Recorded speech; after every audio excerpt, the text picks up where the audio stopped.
Hello guys. ഇപ്പം രാത്രി ഒരു 8 മണിയൊക്കെ ആയിക്കാണും. പെട്ടെന്നൊരു മന്തി കഴിക്കാൻ ഒരു ക്രേവിങ്സ്. അപ്പോൾ ഇവിടെ എറണാകുളത്തിൻ്റെ ഒരു ഫേവറേറ്റ് മന്തി സ്പോട്ടുണ്ട്. അത് കാണിച്ചത് എറണാകുളത്ത് നിന്ന് രാവിലെ തൊട്ട് നല്ല മഴയായിരുന്നു, നല്ല കൂരി ചുരിയുന്ന മഴയായിരുന്നു. ഞങ്ങൾ പോയപ്പോഴും ചെറുതായിട്ട് മഴ ചാറ്റി വെയ്യുന്നുണ്ടായിരുന്നു, ചെറിയൊരു മഴയുണ്ടായിരുന്നു. So this is my favourite മന്തി സ്പോട്ട്, ക്ലെഫ് ഷവായ. നിങ്ങളുടെ ഫേവറേറ്റ് മന്തി സ്പോട്ട് എവിടെയാണെന്ന് കമൻറ്റ് ചെയ്യണേ.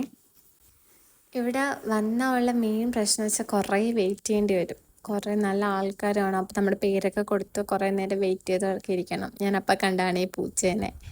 പിന്നെ എനിക്ക് ഇവിടുത്തെ സലാഡ് ഭയങ്കര ഇഷ്ടമാണ്. അസേ കൊല്ലംകാരി അവിടെ മന്തിയിലൂടെ ഇങ്ങനെ മാങ്ങാ സലാഡ്, മാങ്ങ പൈനാപ്പിൾ സലാഡ് അങ്ങനെ കിട്ടാറില്ല. സോ ഇവിടുത്തെ അതുകൊണ്ട് എനിക്ക് സലാഡ് ഭയങ്കര ഇഷ്ടമാണ്. മന്തി തരുന്നതിന് മുമ്പ് ഒരു സലാഡ് വരും. സലാഡ് തിന്ന് തീർത്തിരിക്കും ഞങ്ങൾ മന്തി വരുന്നതിന് മുമ്പേ. And then my favourite peri peri അൽഫാം മന്തിയാണ് ഞാൻ ഓർഡർ ചെയ്ത. സോ അതൊക്കെ കഴിച്ച് വയറൊക്കെ നിറഞ്ഞ്. അപ്പം ശരി, ഓക്കെ, ബൈ ബൈ. നല്ലോണം പോയി കിടന്ന് ഉറങ്ങട്ടെ.